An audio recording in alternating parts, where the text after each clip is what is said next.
You're listening to Too Much on Her Plate, the podcast for smart, busy women who are tired of running on the hamster wheel and are ready to create freedom from overeating and emotional eating. I'm your host, clinical psychologist, author, and a smart, busy woman too, Dr. Melissa McCreary.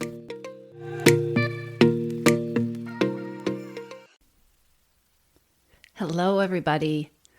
I don't know about you, but sometimes my brain works like a fire hose. I have a million thoughts at once. And so sometimes when I sit down to create a podcast episode, I have some difficulty. And it's not that I don't know what I want to talk about. It's that I feel like there are about 12 things that need to be talked about at once. And I somehow want to go in all those different directions at the same time. And then I create some overwhelm and then I get stuck. Interestingly enough, our brain works in a very similar way, or at least a lot of brains work in a very similar way when it comes to thinking about how to make changes with emotional eating or overeating or with your relationship with food. We are conditioned by society, by our history, by so many different things to focus on productivity, especially if you are living in the Western world. There is such an emphasis on doing, and that is hyper exaggerated when there is something that we are anxious about. Because in that situation, our brains are primed to go into panic mode. What do I need to do? What do I need to do? It's a focus on productivity and doing something, and it isn't helpful when it comes to changing your relationship with food. But it's what we tend to do. So if you're not happy with your eating, if you're not happy with the number on the scale, and you're thinking about making changes, the first thing you and your thoughts probably want to do is to make a long to-do list of what you are going to need to do. And if you have spent any amount of time in deprivation thinking or the whole diet mentality, that list of what you need to do is probably going to be based on deprivation, on what you're not going to do, actually, on what you are going to take away from yourself, a list of things that you are going to be strong about, right? It's a list of what you need to give up to get to your goal. I am here to tell you that if you truly want to create peace with food and freedom from overeating, you need to learn to give this pattern up. Focusing on productivity, especially focusing on the kind of productivity that is based on deprivation and diet mentality, doing without, will not serve you. It will not create peace with food, and it definitely will not create lasting results. The diet game is a struggle. And getting good at the diet game is setting yourself up so that you feel strong enough that you can somehow show up every morning or most mornings and win at that struggle. Peace with food and freedom from overeating is about dissolving the struggle, creating a relationship with food that feels good, that serves you, that you want to have, that you enjoy having, and that you don't have any problem having for the rest of your life. You don't have to conjure up some kind of discipline or determination to keep going with it because it doesn't require grit. It is the relationship with food that you have chosen and that works for you. And that doesn't include emotional eating or overeating that stresses you out and overwhelms you and leaves you feeling out of control. It's a relationship with food that you have chosen. So eye on the prize. What do I mean by that? I mean, it is really important as you decide what your next step is, how you're going to move forward with any emotional eating or overeating that you are currently struggling with. It's really important that you have your eye on the prize, that you are very clear in setting your GPS on where it is that you want to be going, what it is that you want it to look like. And then it is so critical that you are creating steps and asking the questions and paying attention to the things that are actually going to lead you to the place that you want to go instead of somewhere else. I cannot tell you how many smart, capable, high-achieving, brilliant women I have talked to who have set themselves up with a goal that often has to do with weight, but it always has to do with changing their eating. And they've set themselves up with this goal, and they have created this list of action steps that is hard, based on deprivation thinking, based on diet mentality, but have worked themselves up with a sense of motivation to do those things. And then I will ask them, okay, so let's say you achieve your goal doing this stuff. Let's say you stick with it. Let's say it goes exactly as it has planned. On day one, when you wake up after achieving your goal, what's your relationship with food going to look like? How is it that you're going to eat? How is it that you're going to feel about food? What are you going to do next? I cannot tell you the number of blank stares and empty silences that I have been met with after asking that question. That is what happens when you have one goal and you set yourself up with a path that takes you somewhere else or that leads you in a different direction. If what you want is to wake up in the morning and not be thinking about your relationship with food, not be wondering if it was a good day or a bad day, not be thinking about how much energy you are going to put into thinking about your eating or thinking about not eating or wondering if you're going to binge in the afternoon or before you go to bed, if what you want is to let go of that stuff and have that stuff not be an issue for you, then we need to set up a path that makes it not an issue. So it is perfectly normal when you decide that you want to make a change to find your thoughts going to a lengthy to-do list. It is perfectly normal if you have struggled with food. Take a look at that to-do list and realize this is all deprivation thinking. This is all stuff that makes me feel like I'm going to need to be really strong to do this stuff.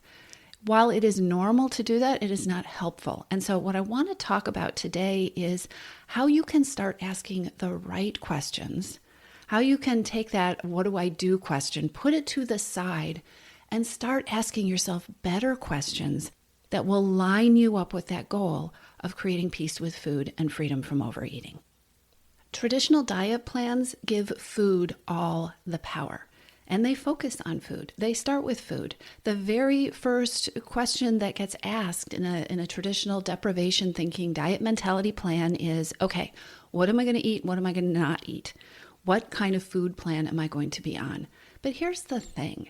If you are struggling with emotional eating, there is a reason. There is a reason that you are reaching for the food, and you can do all the micromanaging of the food in your kitchen and in the vending machine and at the drive-thru that you want. But if you aren't targeting, paying attention to learning about the reason that food has the power that it does in your life and the reason that overeating and reaching for something to eat when you're not hungry is so compelling, if you're not paying attention to those things and learning from them, then the struggle will always be there. The way to dissolve the struggle with food is to understand what the struggle with food is about. Take a look at it maybe from a couple of different vantage points and figure out how you can untangle the struggle so there is no struggle anymore. Or so that when the struggle starts to emerge, you can see it happening and you can understand it differently. And instead of trying to stamp it out or numb yourself from it, or, put your fingers in your ears and la, la, la, la, la, la, la. I will just be strong and have willpower. Peace with food and freedom from overeating happen when you are in control. And by in control, I don't mean you have all the willpower in the world to defend against urges to overeat. You are really in control when you have the tools and the strategies to understand what the urge to overeat is about, or to figure out how to do that and to move forward in a way that is helpful to you that doesn't involve reaching for something to eat. So let's talk about how you can move outside those old paradigms that haven't worked for you and those old ways of thinking and that old set of questions into something that's a lot more helpful. Let's talk about some of the, I'm going to call them right questions, but it's questions that will actually, I don't know the right questions is the right term to use. Questions that will open things up and get you moving in a better direction. All right. So are you asking questions that will do that? And I'm going to assume that the first question to start with that you already know, or if you don't know, you're going to know it now. The first question to start with is, what do I know about the reasons that I'm doing this emotional eating or overeating? What do I know about that? And if you don't have any idea, or if you haven't yet taken the Hidden Hungers quiz, which is free, by the way, I would strongly suggest that you go take the Hidden Hungers quiz at toomuchonherplate.com. because it's going to give you your primary hidden hunger. It's going to give you some direction in terms of what is going on beneath the surface that is making overeating so powerful in your life. So what do I know about the reasons I'm overeating is the first helpful question that you can ask. The second question that is so much more powerful and helpful than what do I need to do? What do I need to take away? What do I need to be strong about is, am I caring for myself well? Am I taking good care of myself? And your thoughts, again, diet mentality, probably will want to take you down a list of shoulds and deprivation, kind of thinking, well, no, I'm not eating enough vegetables. Well, no, I'm eating too much. Of course, I'm not caring for myself because I've put on this weight. That's not the question I want you to focus on. I want you to think of feeling cared for. And are you doing the things that generate a feeling of being cared for? Are you doing that well? Am I caring for myself well? This is so important. We know that so much of the time, food becomes this thing that fills in the cracks and the gaps, that covers over a need, a real need that we have that isn't getting taken care of or responded to or even acknowledged. So am I creating a feeling of being cared for? Am I caring for myself well? Now, these questions that are helpful to ask are only helpful if you are asking them with true curiosity and an openness to learning from them, not with self-judgment and guilt and shame.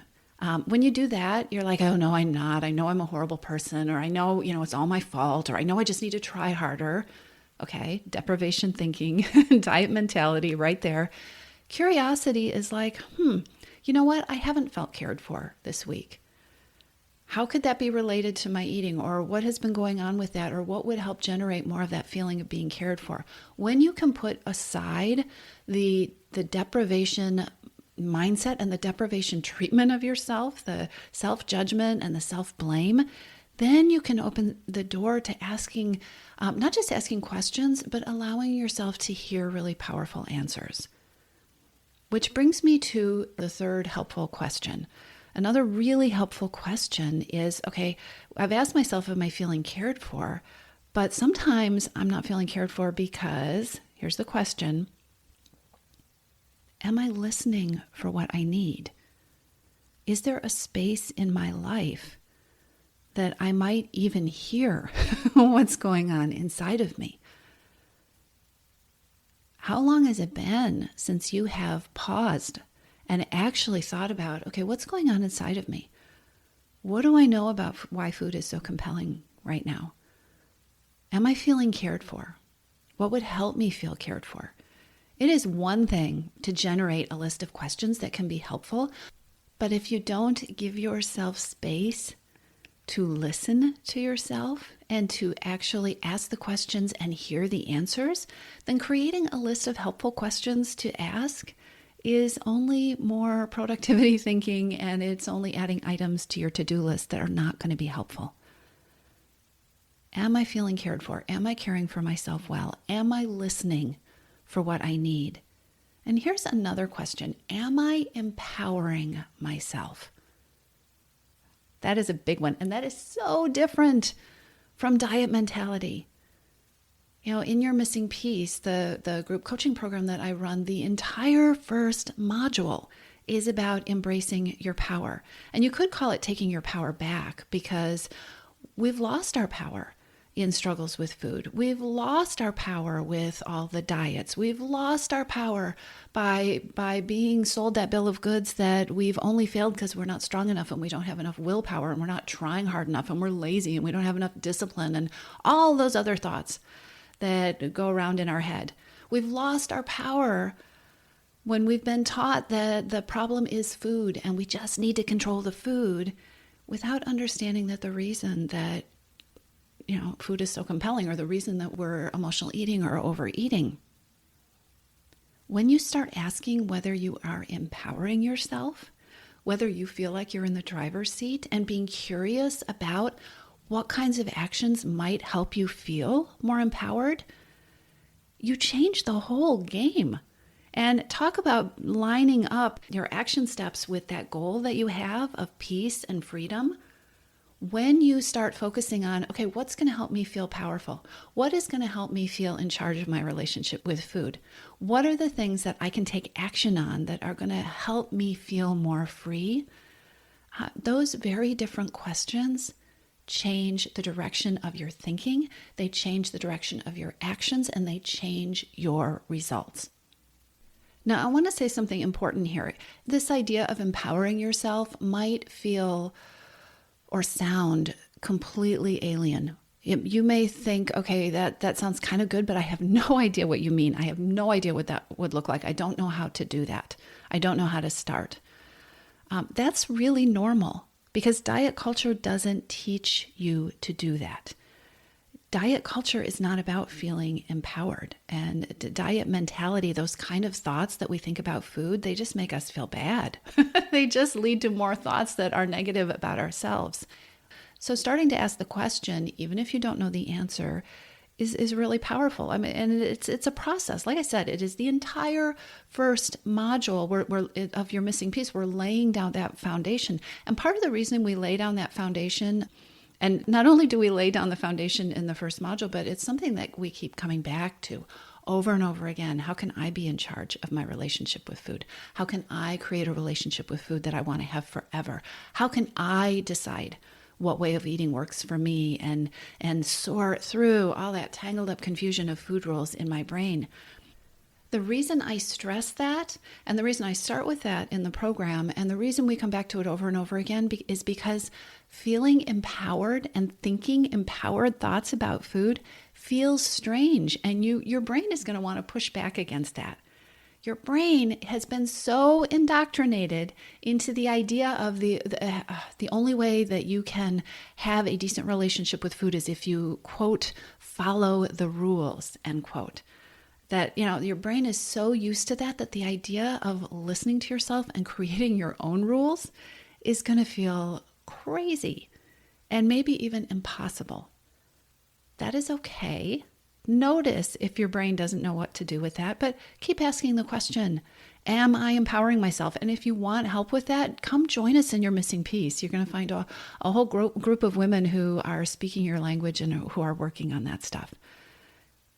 Am I empowering myself? Such a critical question to ask. Okay, here's another really helpful question that is going to get you so much farther than what do I need to give up to stop emotional eating? That one never works. Let's just decide that. I gave you a preview of this when I gave you the helpful question, am I listening for what I need? The question that goes with that is, am I giving myself space to hear myself? And am I giving myself space to plan and to strategize?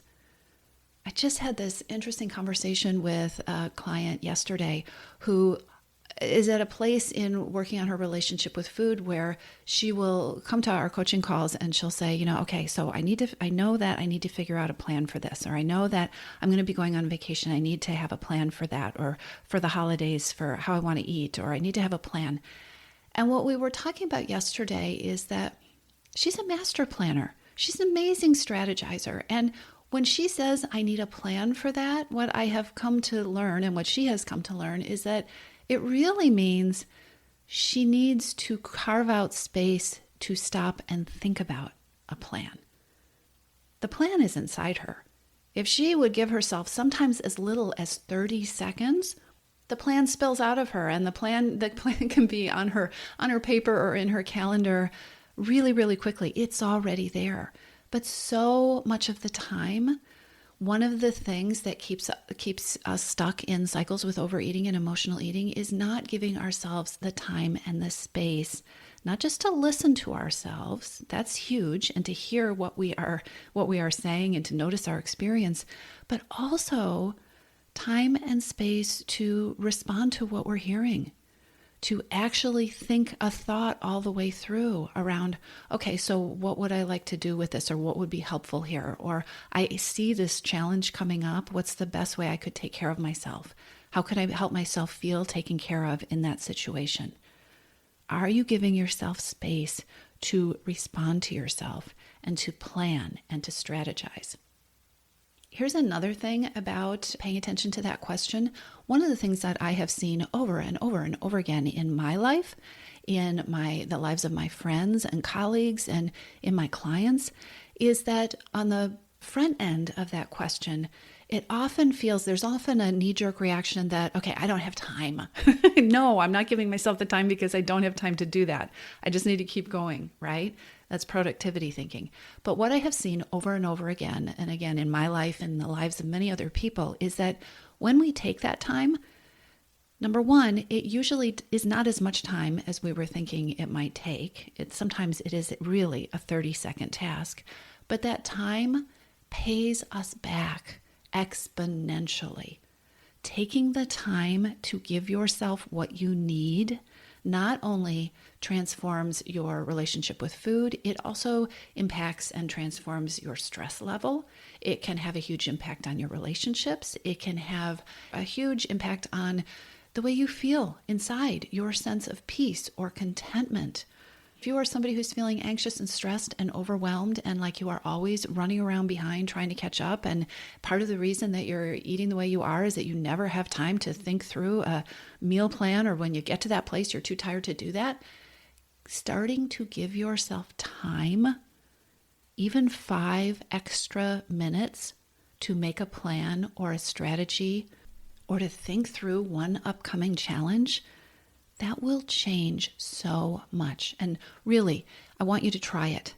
Try taking 5 minutes today to think about something that you need or something that's coming up, and create a simple plan or a strategy, or take the time to put what you need in your calendar and carve out the time for it at a later date. Take 5 minutes and see what a difference it makes. Here's another really helpful question that will change your trajectory from diet mentality and deprivation thinking to creating freedom from overeating and peace with food. And this is a big one, and you may think it has absolutely nothing to do with eating. But if you're not asking this question, I want you to play with it. Are you giving yourself permission to have compassion for yourself? To have kind thoughts about yourself? To have compassion for your situation instead of negativity and judgment and self-blame and all the, negative conversation that you may be very familiar with in your head, right? Are you giving yourself permission to have compassion? Without compassion, all of these questions become a means of feeling frustrated with yourself, or noticing what you are not doing, or feeling guilty because, oh my gosh, I knew that. Why have I not been doing that?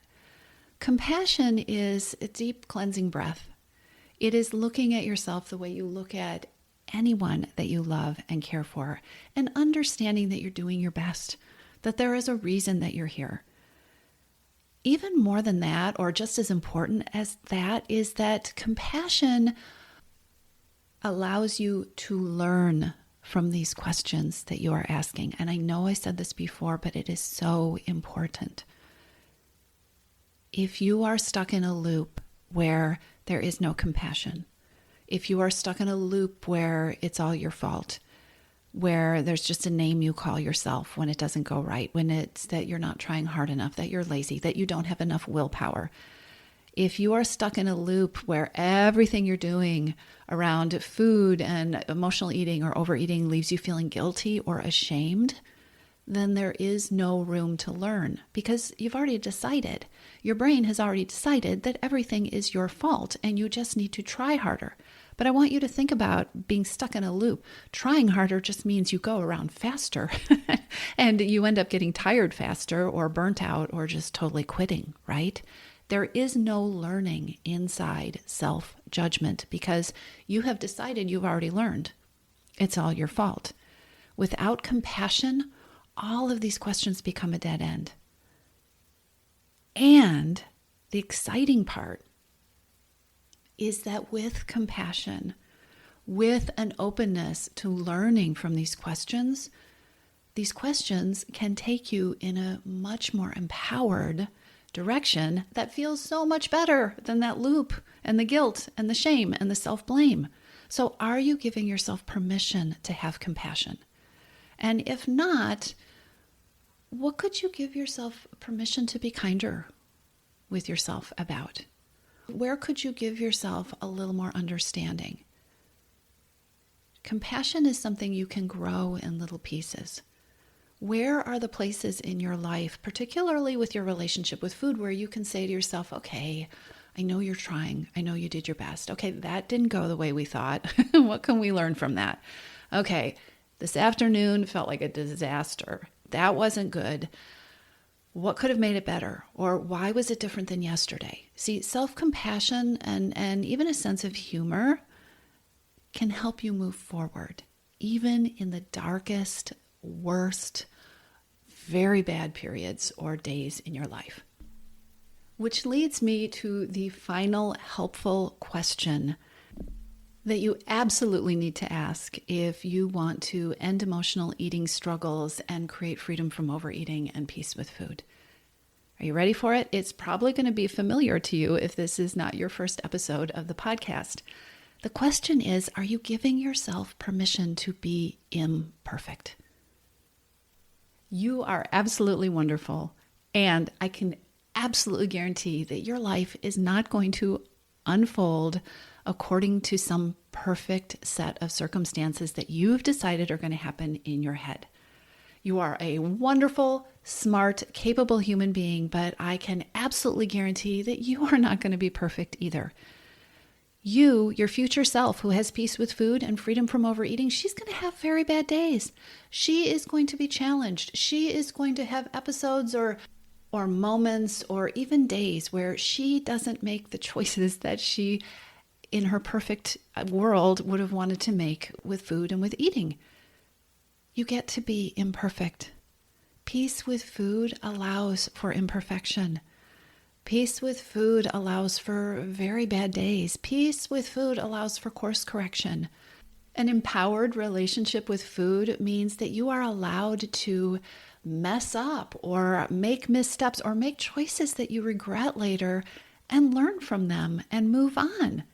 And they're not a horrible, very big deal that means you somehow have slid back to start and you have to start over. Because freedom from overeating means that your relationship with food is just one part of your life. And just like all the other parts of your life, you learn and you grow and it changes as you move forward. But you're on a path, for the most part, that works for you and that you really want to be on. I don't know about you, but I suspect, like me, you have enough shoulds in your life. You have enough to-do lists.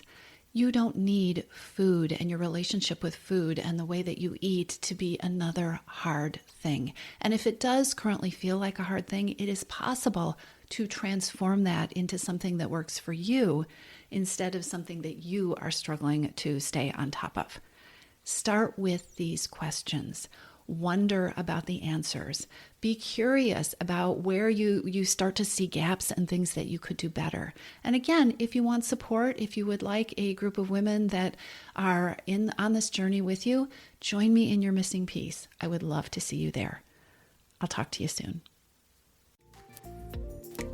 If you're ready to lose your overeating and emotional eating habits and you are ready to step into a relationship with food that fits you, one that doesn't rely on willpower and deprivation, then now is the time to join your missing piece.